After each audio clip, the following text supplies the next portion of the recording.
Hey everybody, welcome to my channel. This is Super Duper Ben. We're gonna get right into this OTA that just dropped today, about 10 minutes ago as the time of me recording this. I'm on the official Marvel Snap page. We're gonna just go through it and kind of discuss the changes that were made. One big one and a couple questionable ones and some others that I guess they help, but I'm not too sure why they made them. So here we go. Welcome to the first OTA patch of 2024. It's going to be an exciting year for Marvel Snap, and we've got a lot of content coming down the pipeline that you're going to enjoy. For today, most of our attention is on reining in the metagame tyrant that has become Blob Thanos, obviously. But we're we're dueling out a number of small buffs to underutilized cards as well.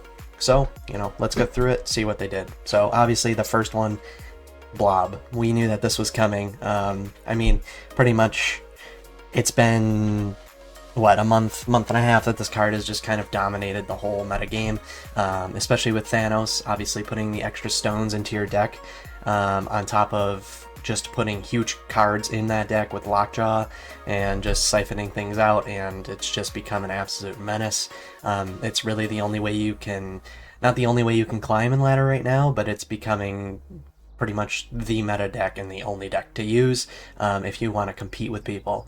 So here we got Blob changing. So he was a 6/4, we all know, merged into your deck and gained its total power, couldn't be moved. And then we had, a whole month and a half, like I said, of this just being an absolute menace. A lot of people complaining about it. I kind of saw this being a problematic card the second I saw it was coming out. I don't really know why they gave him power. I think the 4 power was kind of stupid. I mean, he's already gaining so much out of it. I don't see how the... Oh, hi Luna. It's a pleasure for you to join us today. Say hi. Say hi to everybody. Hi. Okay. But anyways, it is, a reason why... I mean, there's gotta be testing being done on cards like this, and I don't know why they couldn't have seen that this was going to be a problem, but he obviously was. But he is changing. He is now losing his power, going to a 6/0, which I kind of saw coming. Look out for Mr. Negative decks that are going to be using him. Can already see that being an issue and people complaining about that. But moving on again, he merges into your deck until he gains 15 or more power. So the way that I'm thinking this works is that, say he merges into... The next 2 cards in your deck are Magneto and Lizard, just for explanation to make things easier. He would become a 6/17 with Lizard having 5 power and Magneto having 12 power, and then he would stop there. So the second he hits that 15 power threshold, he would then stop and not eat the rest of your cards. Which this might be good for the card if it is just a 6 drop that has decent amounts of power, and then still keep some of your cards in your deck, because I think the biggest thing was, with Blob, when you use him, you lose all those cards. While he does become big, you do lose those cards. So I think it's a big thing that they changed this, and that in an OTA they even adjusted the ability, which I know is on a case-by-case basis, but it was needed, and I'm glad they did it. So we'll just kind of read and see how they do things. So Blob has been a metagame terror for a good minute. Surprise, surprise. So the only surprising thing about this change is probably that it includes a text adjustment within the OTA, which is very surprising. We know that this is a case-by-case basis. They have told us that they couldn't do this before, and now I think with the recent, I forget what it was it the Loki change? There was a change that they made with an OTA to adjust things. And they told us that with a change that they made with their inner system that they were allowed to do this now, but they didn't want to make it a consistent thing that they were doing, and they wanted to save the big changes for the patches, which is okay, but I do think that this needed to be addressed, and I'm glad that they did it. So this card threatens to create absurd amounts of power and release fails in the format like Shang-Chi and Shadow King have proven wholly insufficient in restraining that, which I agree. I think that, yes, while the card has counters, I think that it just becomes such a ridiculous card that everybody's running it. Hi, kitty. And with that being said, it's unfortunate. They do, like I said, Blob has counters, but unfortunately, those counters, they couldn't really do much, especially when you have things like Kyera protecting 6 drops, and then you have armor, and you have cards that just completely protect that card. Excuse me for hitting my lunch bowl. So I agree with them that I think that there are counters to this card, but the card has become just absurd, and there really is no way of controlling it. So the latter is a fair bit on us. Internally, we feared being so easily dusted by, at the time, 2/3 Shadow King, one of the strongest cards in the metagame, would be too punishing for the new card, but times changed, and it turns out that 4 defensive power was totally unnecessary, which is what I just said earlier. So I completely agree. I think that with further testing and, before this card had come out, that they should not have released the card with any power. It didn't make any sense to me. I don't know why they didn't. They should have seen the Thanos decks coming. Everybody was talking about it before the card was even released. So again, we'll go and finish this thought off. It was important to retain a couple key elements of Blob. The first was rewarding eating large elements of power, especially from high power cards. Yes. The second was keeping the total power of Blob variable for the opponent to make the card more difficult to combat directly. This change accomplishes both creating different blobs depending on the order of cards in your deck. It also weakens Blob in Thanos specifically, as smaller power cards are more likely to land closer to the threshold, which I actually didn't think about. It makes a lot more sense now. Lastly, it adds an easy dial for us to tune. If our math on the right targets for Blob were wrong, the combination of base power and this threshold give us room to adjust further. I agree with this wholeheartedly, and great job on you, Second Dinner. This is fantastic. They've put themselves in a position. They've addressed it. They made a mistake. They called themselves out for it. And on top of that, what they did is they adjusted it a certain way so that they can twist that dial, which I think is perfect. And Blob might still be really good, and we'll see how it goes for the next coming month or so. But I definitely think you're going to see a lot less of him. And also, I agree with the fact that in Thanos, you really want those stones. And I think if, you have smaller cards in there and Blob starts eating the smaller cards and only gets to 15 power or 16 power, he might not be worth it. And you losing those cards that you could have drawn into might have been a huge disadvantage rather than if you just didn't play Bob. So good on you, Second Dinner. I agree with this. This is a fantastic change. I see nothing wrong with it. They will be able to adjust it further if it gets, if it's still undertuned or overtuned. And we'll move on. So here we have Destroyer moving from a 615 to a 616. I think that this is kind of weird. I don't really know why there's this change. Hi, Kitty. She's joining us again. So she's pretty much just joining because she likes when I talk loud. So here we are. It's me and her, and now she wants to leave me. Then she'll be back up here in 2 seconds.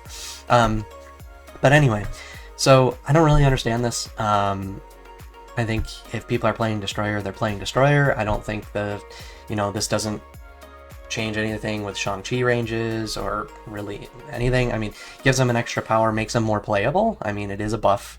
I'm not going to complain about it. So they say that this change is reverting a nerf to Destroyer from a while ago. The general power values in the game have improved, even among Series 1 and Series 2, where Destroyer's impact was most felt. We'll continue evaluating the relative power of 6-cost cards throughout the year and expect to make more changes. So, I guess this is just kind of a, before, months and months and months ago, Destroyer was a little bit too strong, so they took him from the 616 and dropped him 1 power down. But now when you have cards like Blob that are, I think they want 6-cost cards to be kind of around that 15 power range, especially cards that you can just drop down onto the field, right? It's kind of something that I said on Twitter to somebody a while ago, or not a while ago, today, earlier. I said that I don't think that Second Dinner wants cards that specifically have no prerequisite in that you can just drop them down for 6 cost and get 40 power out of them. A card like Null, where you have a prerequisite to destroy cards, I think it makes sense that the card like that can be 30 power or 40 power or 50 power or whatever, because you have to work towards it, whereas a card like Destroyer, a card like Blob, a card like Magneto, even though he has like a pretty solid ability, you know, that's 12 power, 15 power now with Blob. Maybe, you know, you get lucky and he ends up being 20-something power. But they want it to be around that range, and they don't want it to just skew the numbers so much that it makes it impossible. That was one thing I said with Blob, was that when you played Blob and you didn't have counters to Blob, you were screwed. You could not win. It was impossible. It was just like pretty much an instant retreat, unless you had your own Blob and you were playing a mirror deck.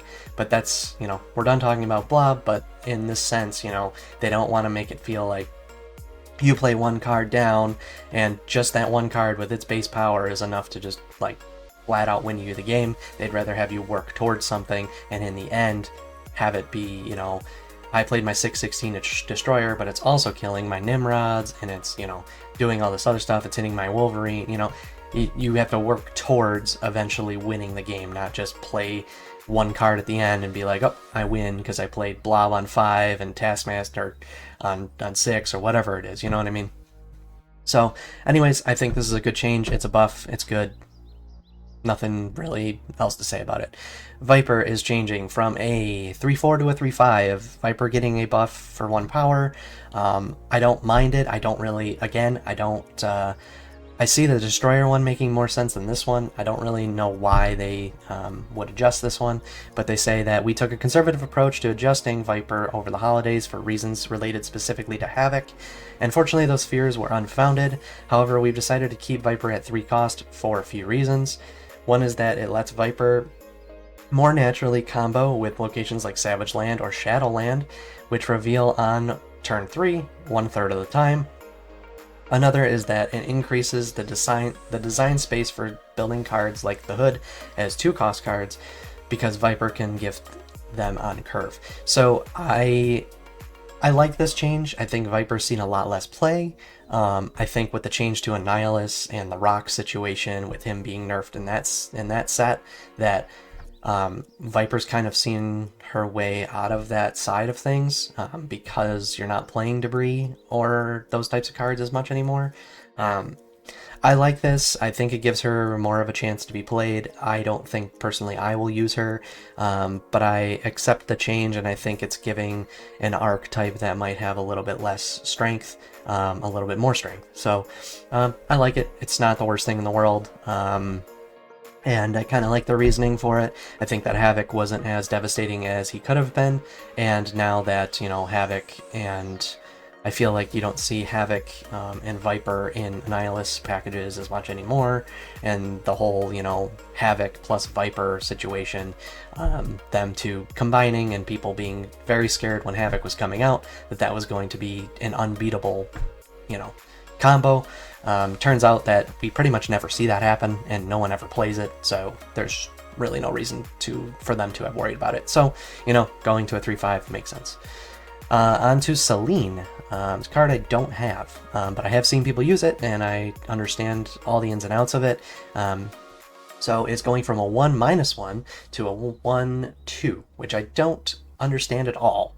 I think the initial thought process for Selene and the reason for releasing her was mainly for Annihilus decks, so that it could be another card that you could just send to your opponent's side. On top of that, just destroying a card in their, not destroying a card in their hand, but significantly reducing the effectiveness of the power of a card in their hand, and also, you know, using it on a card in your hand that's like, you know, Goblin or Hood or Hobgoblin, you know, any of those cards, and then making it even more efficient and powerful against your opponent. So this is what they said. Selene was originally designed to explicitly combo with Viper and Black Widow, which, yes, I can see that, which is part of why her own power was negative. It increased the risk-reward of these strong combinations. However, it turns out that subsequent changes to Viper and Black Widow also weakened these combinations plenty, and Annihilus hasn't been much of a factor for Selene either. So we're adding some power here to let the card better stand on its own. So they're basically saying that because it hasn't been used in Annihilus enough, they are just saying screw it, and they're just getting rid of her negative power and making her positive power, which I think is perfectly fine. I don't think her being a 1/2 specifically, I mean, it's all about her on reveal, right? Like her afflicting a card in each player's hand with -3 power, that's her biggest thing.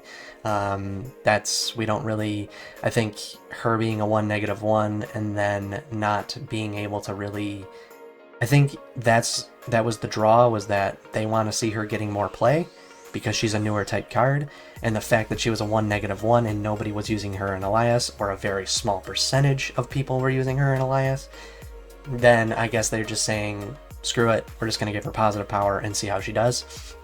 So I don't mind this. I think it gives her an ability to see other formats and see other archetypes. So we'll see how she goes. Obviously, you know, with Black Widow being nerfed and being a 3-drop now, she isn't seeing as much play as she used to. Viper did just get that buff, so who knows, you know, you got Viper and now Selene both getting buffs. So we'll see if they package together in some sort of deck and are kind of used a little bit more. I'd like to see Selene a little bit more. I haven't really seen her played against me a lot. So yeah, I think it's welcomed. I always saw Selene as an Annihilus archetype type card, and she's just not seeing much play there, so they've just kind of changed her up, which I don't mind. Makes it a little bit more fresh and gives her a chance to shine, so we'll see how she does. Moving on, we've got Electra. So Electra is a 1/2 now instead of a 1/1. I know this is definitely not what people wanted. I think mostly people want her to start destroying 2-cost cards. I think this is what everybody has wanted. This is what people have been talking about for, I want to say, months now, at least 2 months, 3 months. I've seen this come up so many times. I would agree. I think that she's useless. I don't see her played a lot. I know that there's a lot of 1-cost cards out there that are worth destroying, but it just doesn't work. First of all, I mean, she's just not played. It's that simple. She's not powerful enough. For cards like Meek that just came out, that could be huge. I mean, they have the, I think she's good for late game if you have extra power and there's a big 1-cost card, like there's a demon on the board that's 1/6, or there's an Ebony Maw, or there's a Meek that's bigger, or there's, you know, Sunspot, or, you know, there's tons of cards. But a lot of times that people use those cards, they have Kyra in their decks, and they have like reasons to, you know, not have their cards get destroyed. The biggest thing for me, I think, is that 2-cost cards don't have any threat really at the moment, and I think just having one card in the game that can boost that threat would be a good thing. I just want to see her played a little bit more. I welcome the change. I think it's a good change. It's a step in the right direction, and it might just be, you know, like I said, with the OTA and the patch changes, they want to keep the significant changes to the patches, and I think that maybe we'll see her get a huge change when the next patch comes out, but I think right now, her just going to 1 additional power will be sufficient enough for people to just test her out and see how she plays. But unfortunately, I don't think that she's going to see much of a change until she gets a bigger, significant change. So we'll see what they said. We've explored a variety of directions for improving Electra, and we'll likely continue doing so, as I just mentioned.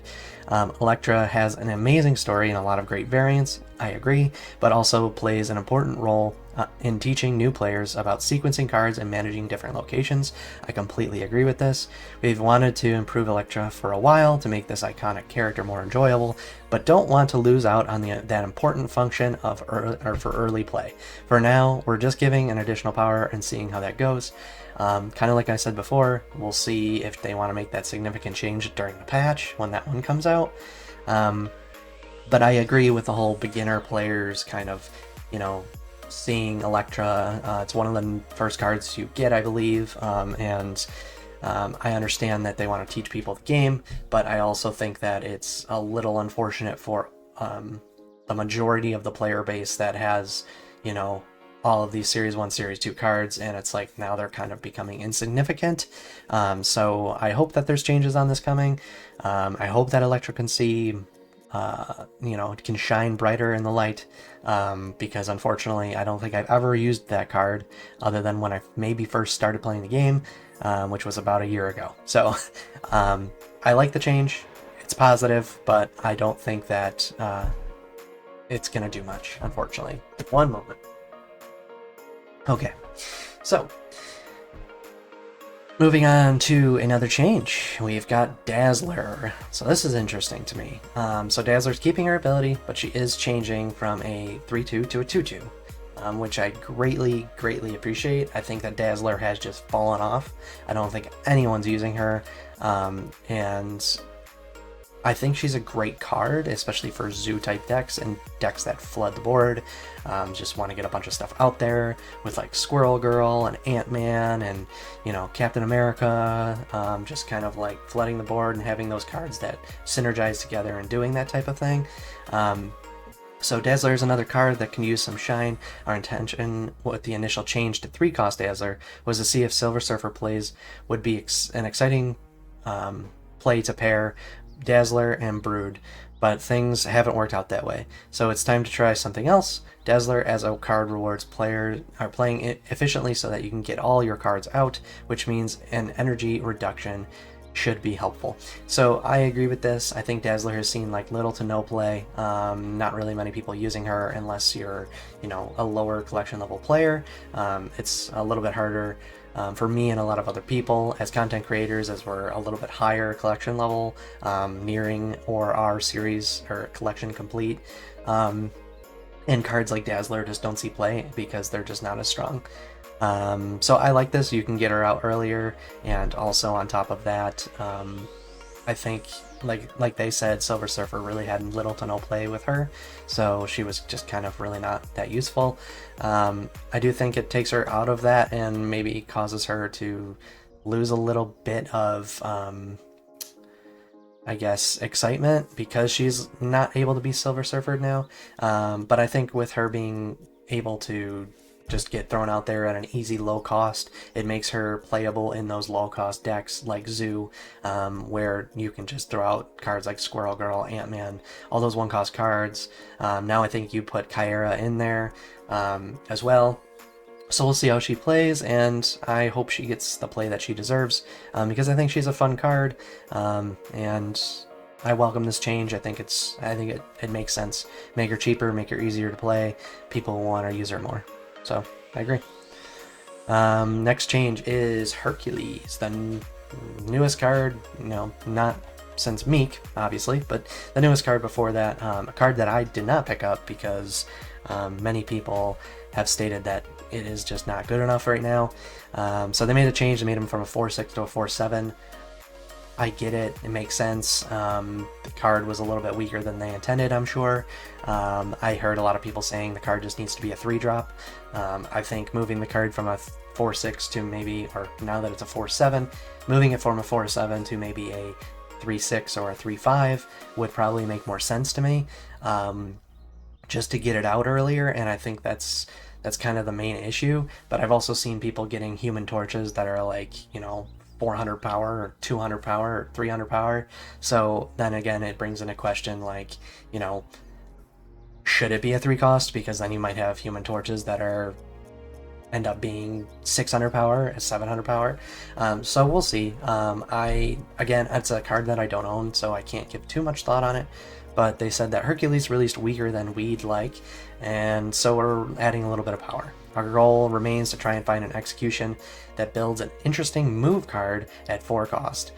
Okay, so they want to keep them at 4 costs. I think they've established that at this point, because diversifying the strategic options across more costs is key for ensuring we have a lot of gameplay variety. We may consider revising the effect in the future if it proves unworkable at this cost. So I think they've realized that they may have made a mistake in the fact that they want a 4-cost move card.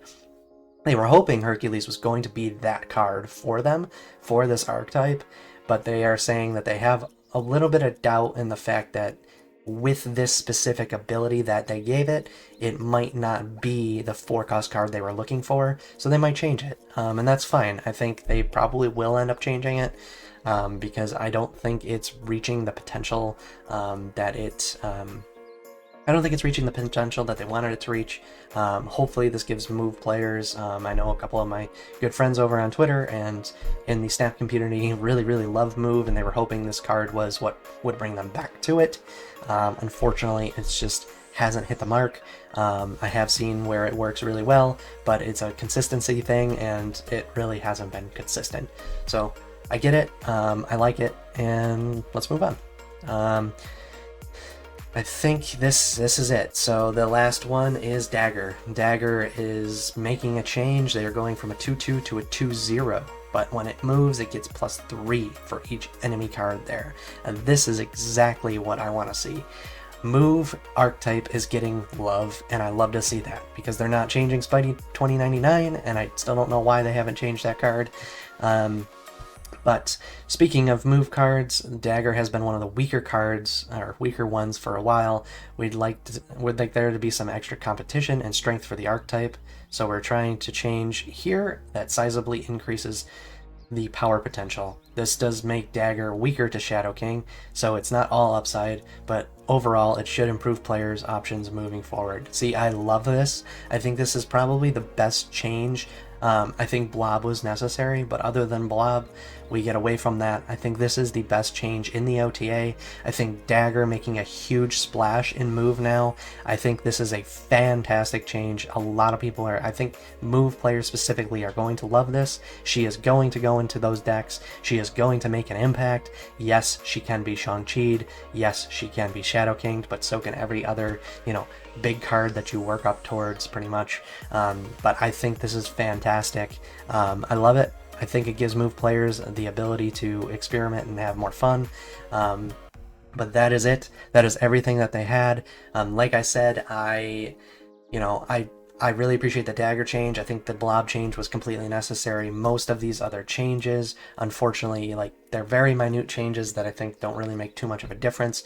Other than the Dazzler change, I think we do see, Selene going pretty much into a whole nother archetype. They kind of fleshed out the whole Annihilus-Selene combination, so I think she's going to make it into a lot of different decks, so we'll see how she plays out. Elektra, hoping she gets more love. Dazzler, I think that's a great change for her. The Destroyer and Viper, changes are good, not great. They make them better, but also it's, how much different is it going to really change anything? But that's everything. So I appreciate you guys for joining me. I am going to plan to do these every single time that an OTA or a patch comes out. I know I'm newer, so please subscribe to my YouTube. Also, go over to Twitter and follow me there. I post a lot over there, have a lot of good friends in the community. I love you guys. I'm also... forgot to even mention I'm on Twitch. I have almost over 300 followers there, and I stream every once in a while. Usually every couple days, and I'm trying to make it into full-time. Just made Twitch affiliate today, so good on you for that, Twitch. And I'll see you guys in the near future, and I appreciate you guys watching me and listening to me. And again, this is Super Duper Ben, and I'll talk to you again soon.